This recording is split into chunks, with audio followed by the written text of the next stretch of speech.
Morning, everybody, and welcome to our webinar. My name is Marco Fonsini, and my colleague here next to me is Salvatore Governale. Good morning, and thank you for joining us. This is our third and last webinar on Italy's 2018 general election. As usual, we will now give you a 10-minute presentation. I would like to remind you all that we cannot hear from you during the presentation, but we can read your questions and your requests for clarification. So if you have any, please write them down on your control panel and send them to us, and we will be more than happy to reply after our presentation.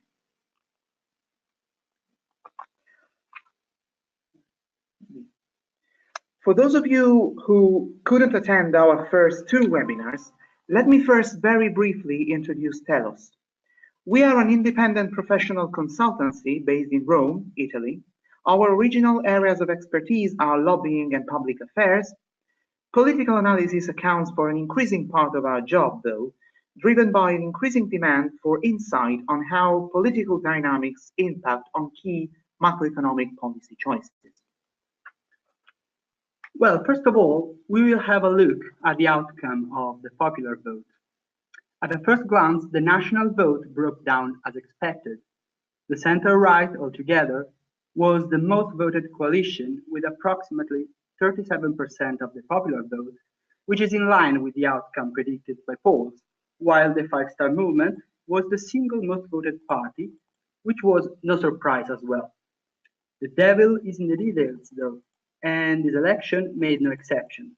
Contrary to what the polls had predicted, Lega was the single most voted party within the center-right coalition with over 17% of votes, while Forza Italia did not go beyond 14%. PD underperformed expectations, recording an all-time low of less than 19% of popular vote, while the polls had Renzi's party between 20 and 23%. PD's failure went to the benefit of the Five Star Movement, which hit an all-time high of 32%. The nationwide performance of most parties only showed a marginal divergence from what the polls had suggested. However, as we had warned you in our last webinar, a few percentage points could make the difference in determining a domino effect in first-past-the-post races. And this was precisely what happened, as you can see from the chart we are now showing you. The center-right, pulled by Lega, won nearly all the districts in northern Italy, performing strongly even in those areas where the Five Star Movement had been the most voted party in 2013, particularly in the Northeast. Also, Lega's performance allowed center-right candidates to win several districts in the traditionally red regions at the expense of PD. PD has only kept a bunch of districts in Tuscany, parts of Emilia-Romagna, and the cities of Rome, Milan, and Turin. Most importantly, the Five Star Movement completely outperformed expectations in the south, Sicily and Sardinia, taking nearly 50% of votes in this area and winning nearly all first-past-the-post districts. Analysts have failed to foresee the Five Star Movement's landslide in the south. This is because, as we said in our last webinar, individual districts had not been polled, but only projected, basing on the trends shown by national polls.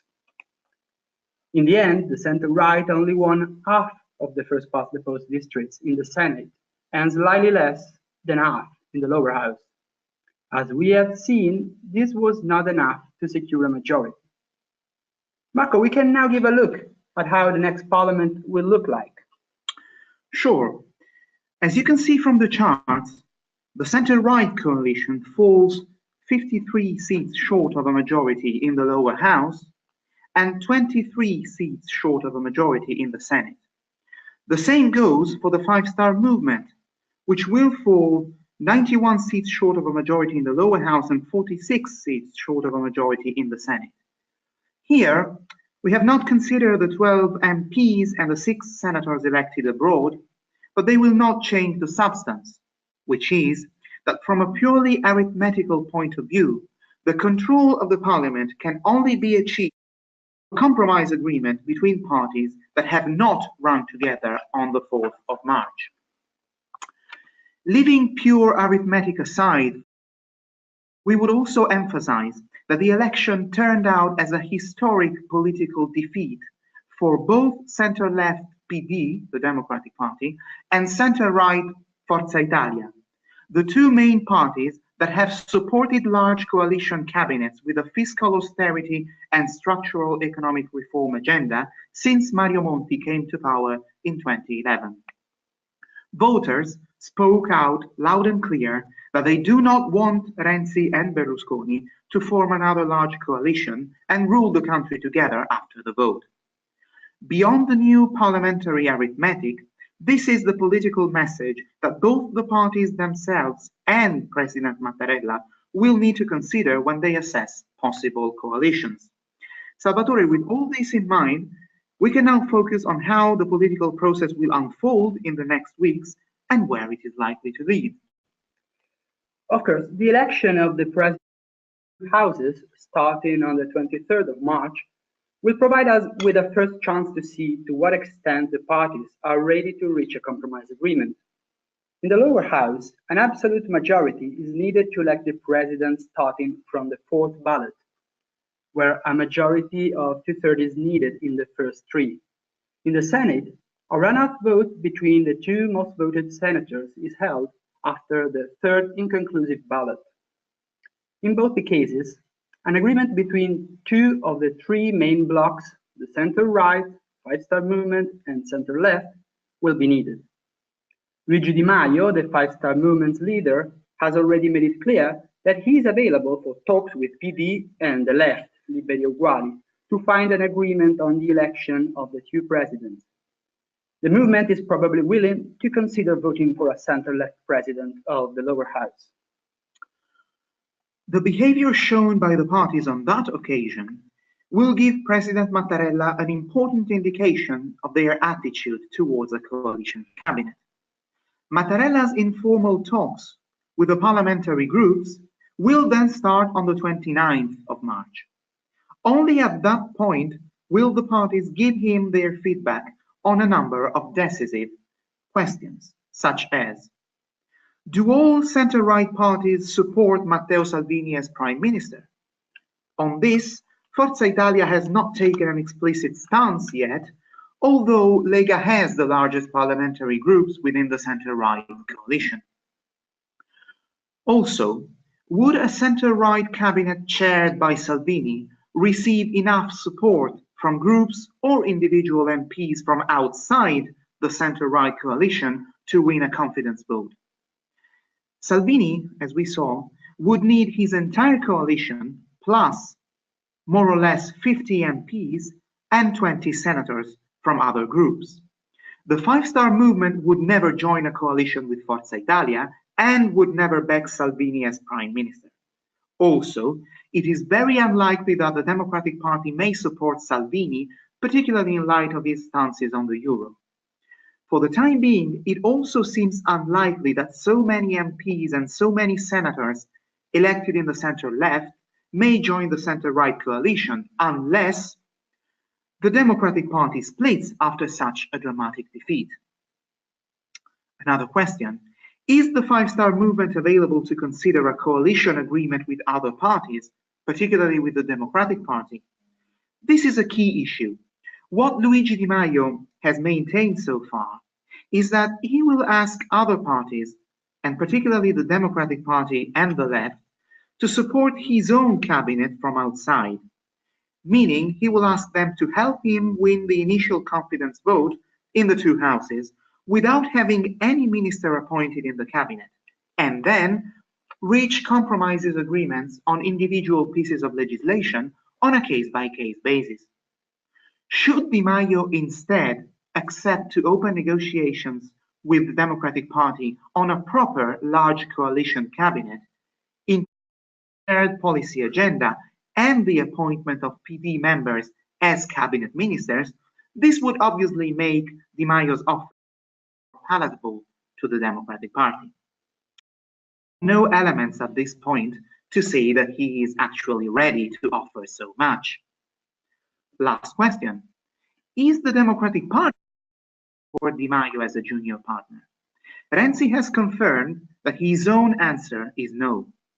But many senior party leaders have already declared in public they do not agree, and they would instead consider at least an external support to a cabinet chaired by Di Maio.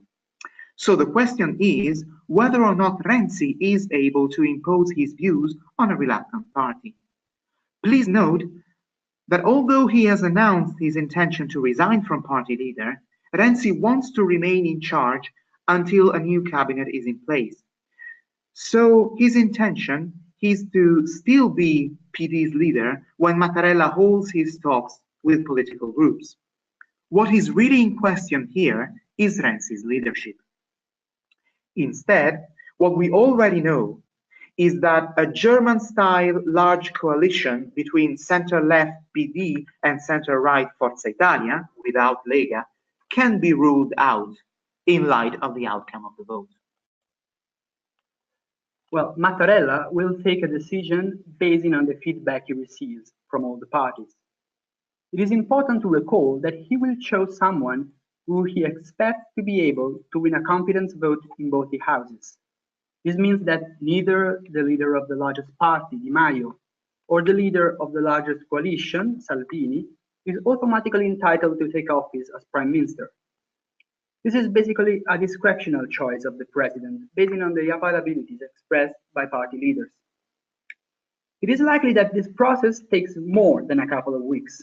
Until a new PM is appointed, the outgoing cabinet chaired by Paolo Gentiloni will stay in charge, even though just for ordinary business.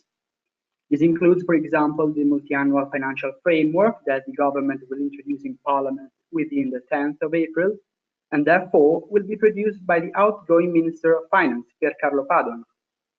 Marco, this leaves a final question. What if all party leaders tell Mattarella they are not available to consider an agreement with other parties? Well, in that case, it may be that President Mattarella gives an official mandate to either a party leader, Salvini or Di Maio, or to a non-partisan figure to hold further talks with the political groups in Parliament, with a view to assessing all viable options towards the formation of a parliamentary coalition in support of a cabinet. A non-partisan figure could include, for example, one of the presidents of the two houses of the Parliament, who are non-partisan by definition, irrespective of their party affiliation. If this second round of talks has a positive outcome, then Mattarella would most likely officially appoint this person as Prime Minister. In case all efforts prove unsuccessful, Mattarella could appoint a non-partisan figure and urge all parties to support him in Parliament for a limited time span, just for the sake of approving a limited number of acts, such as an electoral reform and the 2019 budget. On the next slide, you will find a recap of the most important steps of the political process that will lead to the appointment of the next cabinet. Thank you very much for your attention. We are now happy to answer some of your questions. So I see we've got a first question, which is, you did not mention a Lega plus Five-Star Movement coalition. Do you think this is impossible? Well, from a purely arithmetical point of view, the support of Lega would grant Di Maio a majority in Parliament. However, politically, this still makes little sense to us. Now that Lega is the largest party in the center-right coalition, Salvini's priority is that of keeping the coalition united, which would be impossible in case he looks for an agreement with the Five-Star Movement, which would never include Forza Italia. Lega has now turned into a nationalist party. Given that Forza Italia will most likely not outlive Berlusconi, its strategy for the next years is that of replacing Forza Italia, particularly in the south, where Lega is still under 10%. In our view, the first best scenario for Salvini is one where Di Maio forms a cabinet, possibly with the help of PD, and a united center-right coalition, hegemonized by Lega, stays in the opposition. Thus, Salvini would not only strengthen his role as political leader of the center-right, but also boost his credibility as the only authentically anti-EU and anti-establishment leader, while the Five-Star Movement inevitably accept compromises with PD, the national economic establishment, Eurozone partners, and EU institutions.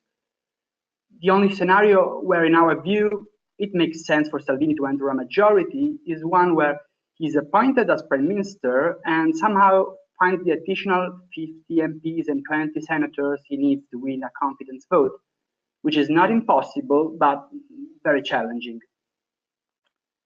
I see we have another question here, this time about the Democratic Party. How likely it is that the Democratic Party actually splits after this defeat, particularly on the issue of whether or not they should support the Five-Star Movement in their effort to form a cabinet.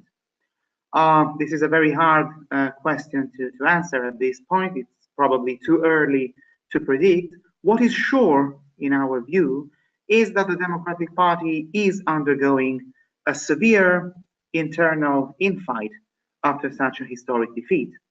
Matteo Renzi is utterly against any agreement with either Lega or the Five-Star Movement.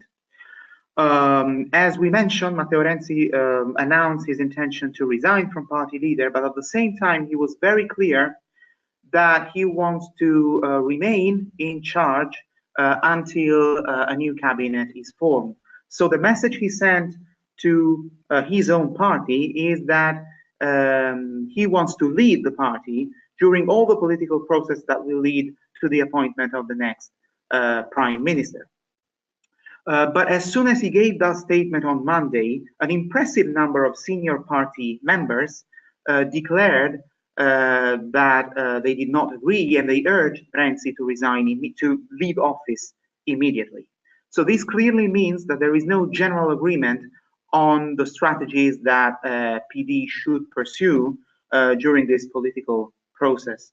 A number of party leaders, party members, particularly in the south, from the south, have already made it clear that they would agree that PD should give at least its external support in parliament to a cabinet led by Di Maio. This is the case, for example, of Michele Emiliano, who is the president of the southern region of Puglia, and it makes all the sense in the world, in our view, for a southern regional president to support an agreement, or at least opening talks with the Five-Star Movement in light of the impressive electoral success that the Five-Star Movement has enjoyed in the South.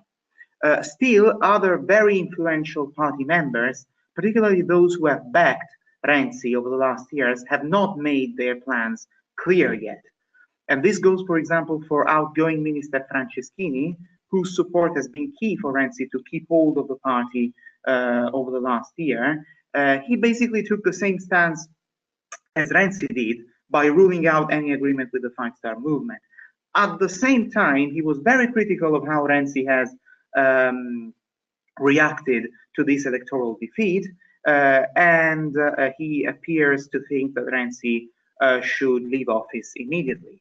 And this is basically the same stance taken by nearly all outgoing ministers, including outgoing Prime Minister Paolo Gentiloni. So the impression we got at this stage is that most senior party members who have supported Renzi as party leader over the last years now think that Renzi should definitely be replaced as party leader. But this does not necessarily mean that they disagree with Renzi on whether or not PD should support the Five-Star, a government led by the Five-Star Movement. So what we do expect to see over the next weeks or months is internal infight, factional struggle. Many of the senior party members who have backed Renzi will now support someone else as party leader when the next party conference comes. But this does not automatically or necessarily mean that the party will split on whether or not to support a cabinet chaired by Di Maio.